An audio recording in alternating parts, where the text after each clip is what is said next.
Good afternoon, everyone. It's great to speak to you today. We're really excited to partner with Idea Drop for this innovation bootcamp.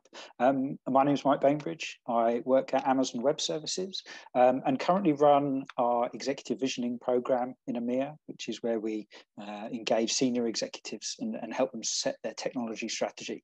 But prior to that, within AWS, I ran our digital innovation program, which is an engagement for our customers where we share with them how Amazon innovates. And unsurprisingly, like Johnny said in the introduction, this is a topic that comes up a lot for our customers. Many people are interested to understand, what makes Amazon so successful, how we work, and in particular, having worked at the organization for over 3.5 years now, it really is this culture of innovation that we have at Amazon. And that's what I want to share with you today, just to give you a little bit of insight into how we do things. And I think when I talk about culture of innovation, it's important just to spend a minute just going over that point, because it really is something that's very important to us here. It's ingrained in everything we do, and we see innovation as everyone's job. At Amazon, at AWS, we hire based on cultural fit. So when you apply for a job with us, the questions we ask you are about our leadership principles and our culture. And if you want to understand more about that, then I challenge you to go away after today's session and search for Amazon's 14 leadership principles, and just have a short read about our culture. And I think it will make everything clear. And because it's everyone's job to innovate, we want to encourage everyone to do that. And I'm going to talk about today not only what we do when we think about innovation, but I think the important thing that everyone wants to understand, how we actually put that into process. And we talk about making innovation everyone's job.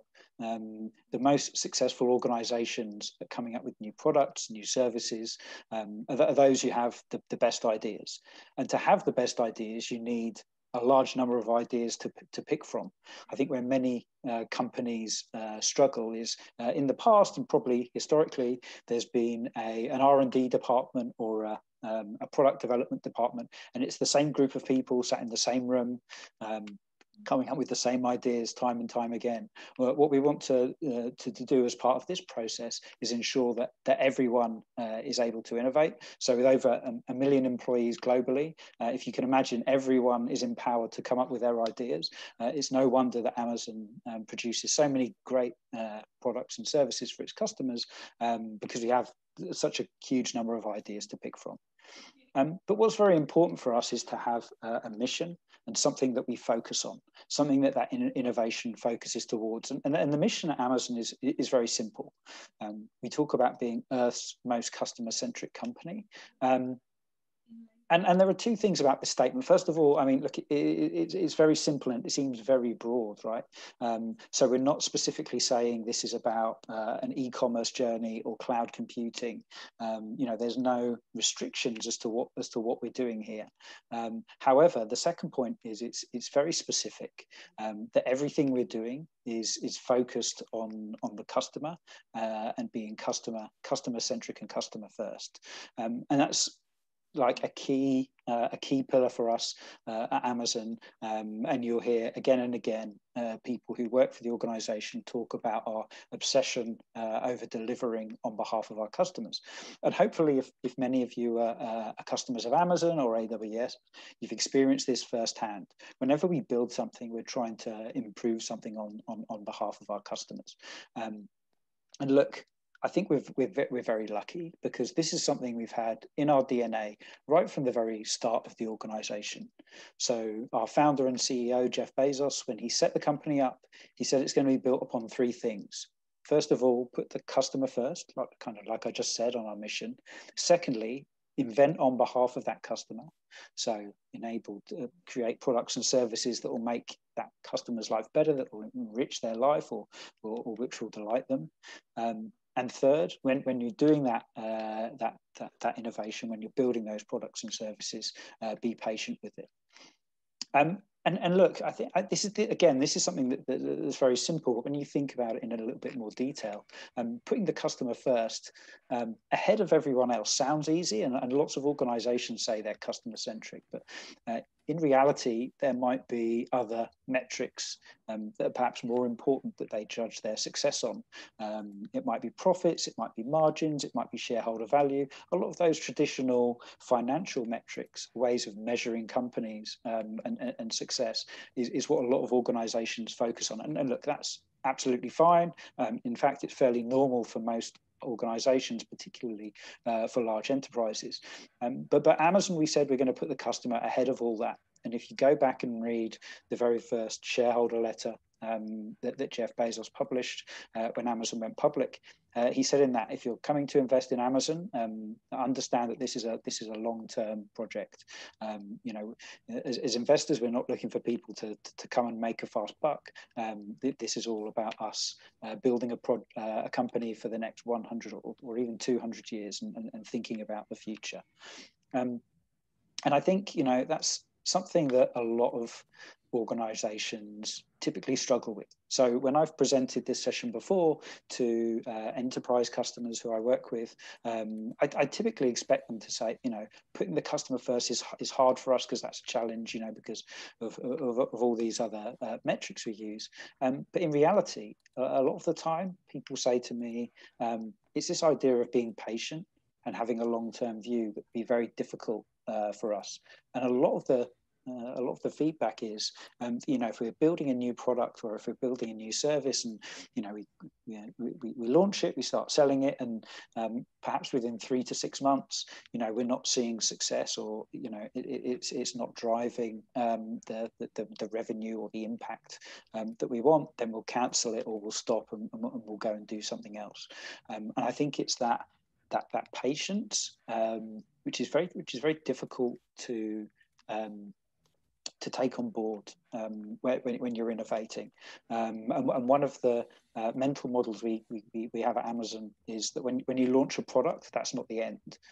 Launching a product is actually just the start of the journey. So all the time it takes you to build and develop that product or service, that's just getting ready for launch day, which is actually the start of your journey, the start of this iterative move forward to get the product in front of customers, collect the data from them, and then improve it and make it better and better and better. And I think that will tie into the second session this afternoon, where we're going to talk about metrics of success and reporting, because the way that you do that is really important. Setting those expectations at the start of what success is and tracking them successfully will really help you upon your innovation journey. And at Amazon, we have a term for this.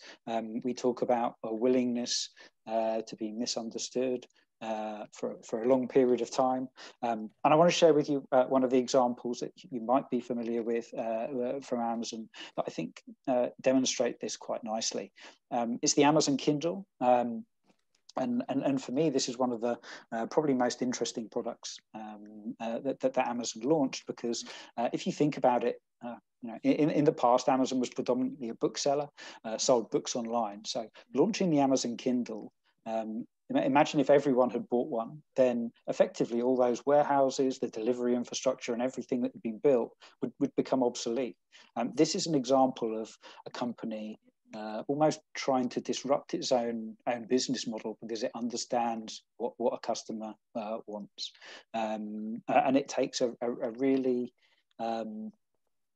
special focus on putting the customer first, to think, you know, if we launch this product, then it could potentially cannibalize everything else we do, and put that before your existing business. But look, Kindles are a really interesting example for me. And for those of you who don't know or haven't seen, on the left-hand side of the screen there is the first generation of the Kindle. I've actually got one here. I don't know if you've ever seen one of these before. I think you can pick them up on eBay for about $50 if you're interested. But I wouldn't bother, because they're really not very good. They've got this really weird interface with these funny buttons. You can probably see it on the slide. Actually, a little bit heavier than some paperback books. So actually not the best, particularly when you compare it to today's model after over 10 years of iteration and improvements.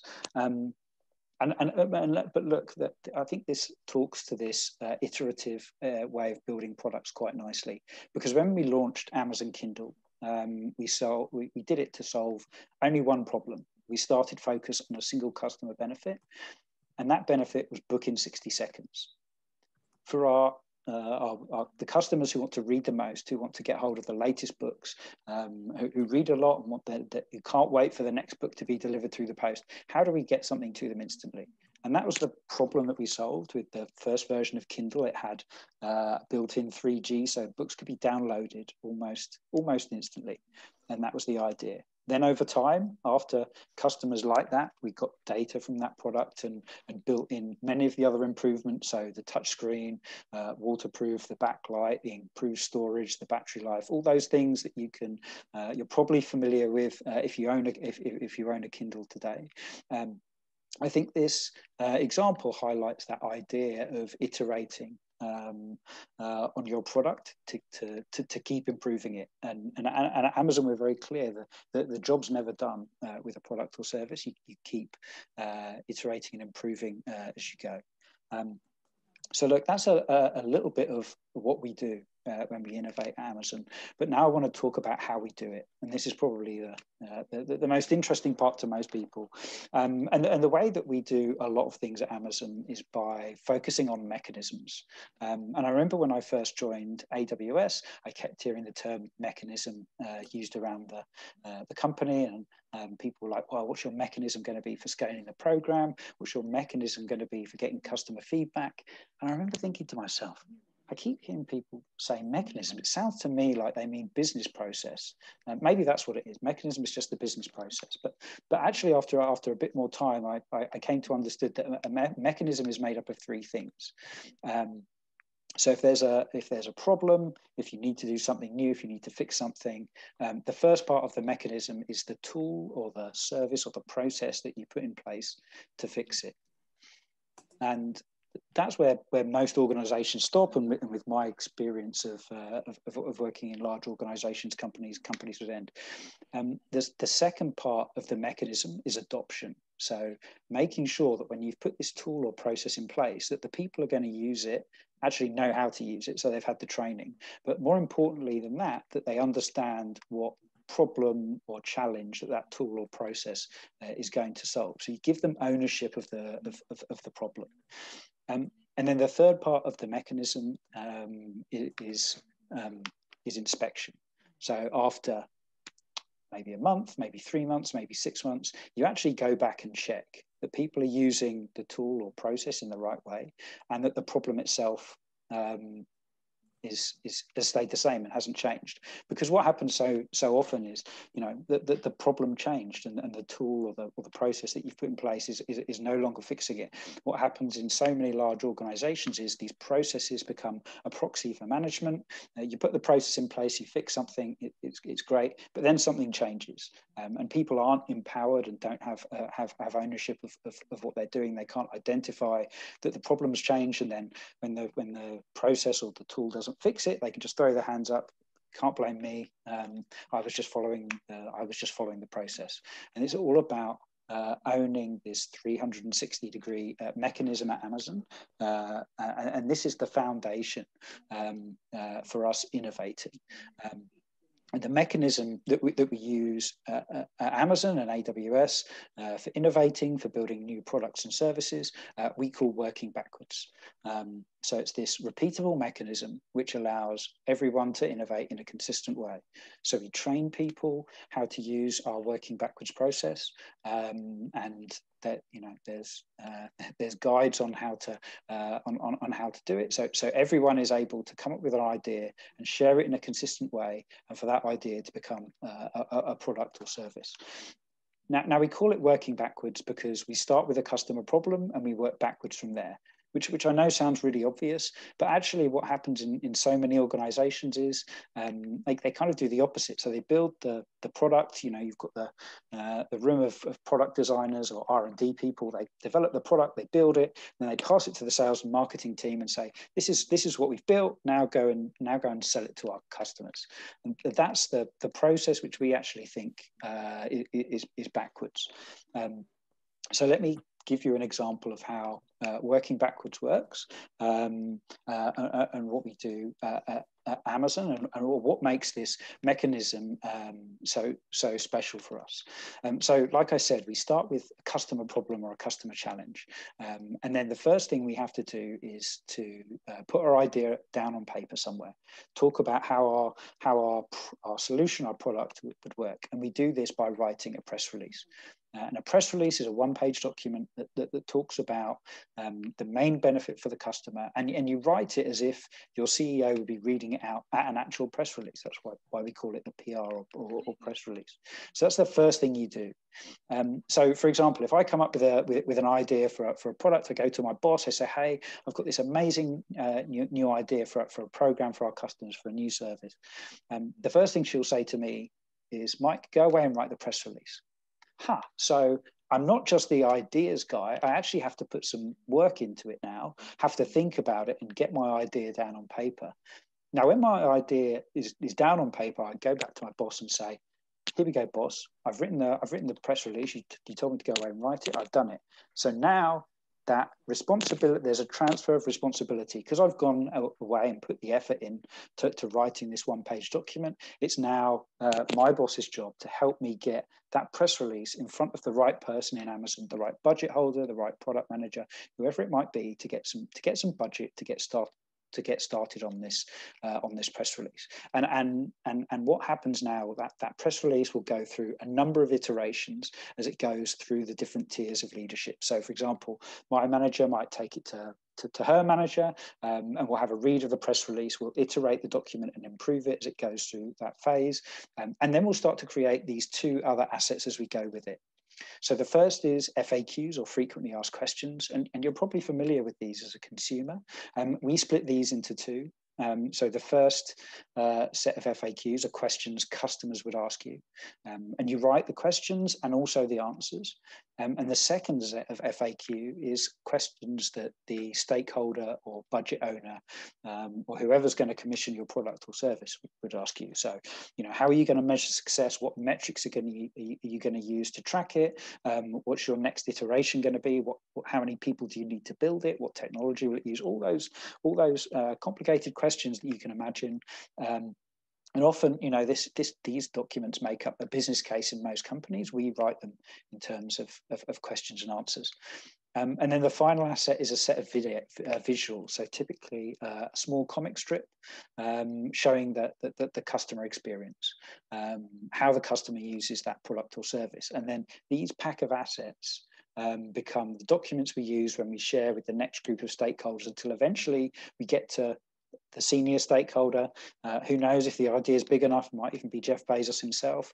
We present the idea in a meeting. They read through the press release, and then all the questions they would ask you, you've already covered in the FAQs. As you've gone through these stages of iterating on the documents, going through the layers of management, you've built up this level of FAQs. And while the press release is one page, FAQs can often be up to 60 or 70 pages. You iterate on the document many times so that when you're presenting to that budget holder or stakeholder, all the questions that they can ask you, you've already thought of in the FAQs. You can already give well-written answers to, and then when you ask the question at the end, can we start building it?